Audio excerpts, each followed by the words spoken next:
Hi everyone, welcome to global online. June 2025 में हुए computer science examination का detailed analysis आप सभी के लिए लेकर आई हूँ। ओवरऑल हमारा ये पेपर कैसा आया था, आसान था या मुश्किल था, ये हम डिस्कस करेंगे। प्रीवियस ईयर क्वेश्चंस रिपीट हुए या फिर नहीं, और 100 में से लगभग कितने क्वेश्चंस रिपीट हुए। इसके अलावा ये भी आपको बताया जाएगा कि पेपर के लेवल के अकॉर्डिंग और स्टूडेंट्स के फीडबैक के अकॉर्डिंग कट ऑफ कितनी जा सकती है। इस एग्जामिनेशन की कट ऑफ कम जाएगी या फिर हाई जाएगी, हर चीज को हम डिटेल में आपके साथ डिस्कस करेंगे। ओवरऑल स्टूडेंट्स अगर एग्जामिनेशन के लेवल की बात करें तो पेपर जो है वो हमारा मॉडरेट लेवल का आया था। देखिए, टफ भी काफी स्टूडेंट्स बोल रहे हैं, वो शायद तब बोल रहे हैं क्योंकि उन्होंने पीवाई क्यूज को सिर्फ रट्टा मारा होगा, डिटेल में नहीं पढ़ा होगा। ऐसा मैं इसलिए बोल रही हूँ क्योंकि मॉडरेट लेवल का पेपर था। यहाँ पर मैक्सिमम क्वेश्चंस पीवाईक्यू बेस्ड थे या एज इट इज पीवाईक्यूज पूछे गए थे। खास करके अगर मैं आपको बताऊं तो सॉफ्टवेयर इंजीनियरिंग एक ऐसी यूनिट है जिसमें कि सारे questions previous year question paper से ही पूछे गए थे एज इट इज। इवन कोई ऑप्शन भी एनटीए ने चेंज नहीं किया था, एज इट इज सवाल आए थे। ठीक है। सबसे ज्यादा क्वेश्चंस जो इस बार पूछे गए हैं वो पूछे गए हैं कंप्यूटर सिस्टम आर्किटेक्चर से एंड टीओसी से। तो मैक्सिमम क्वेश्चंस यहाँ से आए हैं। सॉफ्टवेयर इंजीनियरिंग पूरा का पूरा मैं यही कहूंगी कि पीवाईक्यू बेस्ड था। अगर आपने पीवाईक्यूज को डिटेल में पढ़ा है, कॉन्सेप्ट क्लियर करते करते पढ़ा है, तो ये सबसे ज्यादा स्कोरिंग यूनिट आपके लिए रहेगी। देन अगर मैं डेटाबेस मैनेजमेंट सिस्टम और ऑपरेटिंग सिस्टम की बात करूं तो ये वाली यूनिट्स भी बहुत ज्यादा आसान थी। पीवाईक्यू बेस्ड ही यहाँ पर भी मैक्सिमम क्वेश्चंस आपसे पूछे गए थे। एक दो क्वेश्चंस थे जो थोड़ा सा इधर उधर कर दिए थे एनटीए ने, लेकिन जनरली ये 3 यूनिट से तो सारे के सारे questions as it is PYQ based ही पूछे गए थे। सॉफ्टवेयर इंजीनियरिंग में कोहिजन एंड कपलिंग देखो बेसिक था। कोहिजन एंड कपलिंग का सीक्वेंस मैंने आपको कहा था वो पढ़कर जाना। इसके अलावा आपको कहा था टेस्टिंग के, जैसे unit testing, integration testing, system and acceptance testing का पीवाईक्यू एज इट इज आया था। ठीक है, ये वाला सवाल आपका एज इट इज आया था।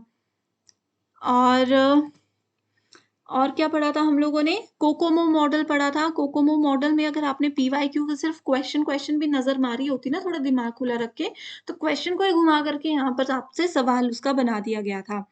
क्वालिटी मॉडल के पार्ट्स से रिलेटेड एक बेसिक सा क्वेश्चन था, थोड़ा सा लॉजिकल था बट ठीक था। साइक्लोमेटिक कॉम्प्लेक्सिटी का क्वेश्चन था। Overall software engineering, DBMS, operating systems आपकी इजी यूनिट थी। आर्किटेक्चर जो है, आर्किटेक्चर के भी मतलब 50% क्वेश्चंस इजी थे जो कि कॉन्सेप्चुअल थे, और 50% क्वेश्चन ऐसे थे जिसके लिए थोड़ा सा दिमाग लगाने की जरूरत थी। स्टूडेंट्स का ये फीडबैक भी है कि मैच द फॉलोइंग के क्वेश्चन ज्यादा थे, सीक्वेंस वाले क्वेश्चंस हमेशा की तरह बहुत ज्यादा थे, जिसकी वजह से एनटीए मतलब जिसकी वजह से टाइम मैनेज करना काफी ज्यादा टफ हो रहा था। ठीक है। सो पेपर पीवाईक्यू बेस्ड ही था, मॉडरेट लेवल का था। अब हम बात करते हैं कट ऑफ की। तो कट ऑफ पर जाएंगे, लेकिन उससे पहले बता दो स्टूडेंट्स के दिसंबर 2025 के तैयारी के लिए भी हमने कंप्लीट कोर्स लॉन्च कर दिया है, जिसके एडमिशंस ऑलरेडी स्टार्ट हो चुके हैं। लिमिटेड पीरियड के लिए इनको स्टूडेंट्स को हम पेपर 1 फ्री दे रहे हैं। यानी कि अभी 30 जून से पहले पहले जो भी स्टूडेंट्स पेपर 2 के प्रिपरेशन के लिए एनरोल होते हैं उनको हम पेपर 1 बिल्कुल फ्री ऑफ कॉस्ट प्रोवाइड करवा रहे हैं। और 1 जुलाई से हमारा न्यू बैच शुरू हो रहा है। इन पेपर 1 और पेपर 2 के कोर्सेज में डेली आपको लाइव और रिकॉर्डेड लेक्चर्स मिलेंगे, एमसीक्यूज एंड पीवाईक्यूज के साथ में full syllabus PDF notes, updated mock test and revision question bank दिया जाएगा, जिसमें कि एग्जाम के लेवल के हिसाब से और अपडेटेड पैटर्न के हिसाब से क्वेश्चंस अरेंज किए गए हैं।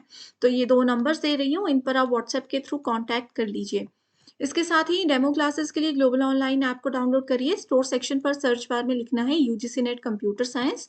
आपके सामने देखिए रिकॉर्डेड कोर्सेज के भी सैंपल्स शो हो जाएंगे, एंड लाइव क्लासेस आपको हम डेली ऐप में प्रोवाइड करवाएंगे पेपर 1 एंड पेपर 2 की। ठीक है स्टूडेंट्स, तो आप लोगों को एक क्वेश्चन हेक्साडेसिमल से बाइनरी में कन्वर्ट करने के लिए भी आया था, जो कि एक्सपेक्टेड था।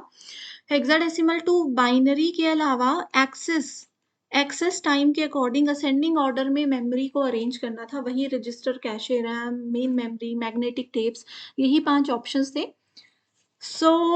अब सब पेपर देकर आए हैं, डेफिनेटली आप लोगों को पता ही होगा। रेड वाला क्वेश्चन देखो, रेड मॉडल्स, रेड 1 2 3 ये सब जो है, इसके मैच द फॉलोइंग का एज इट इज पीवाईक्यू आया था। अब चलिए ये तो आप पेपर देकर आए ही हो, आपको पता ही है कि क्या-क्या सवाल आए थे। ओवरऑल अब हम कट ऑफ की बात करते हैं। तो देखिए स्टूडेंट्स पेपर 1 और पेपर 2 मिला करके हमारी कट ऑफ एनालाइज़ की जाती है। पेपर 1 का एनालिसिस जो मैं आपके लिए लेकर आई उससे भी यही क्लियर हो रहा है कि पेपर 1 ईज़ी टू मॉडरेट था।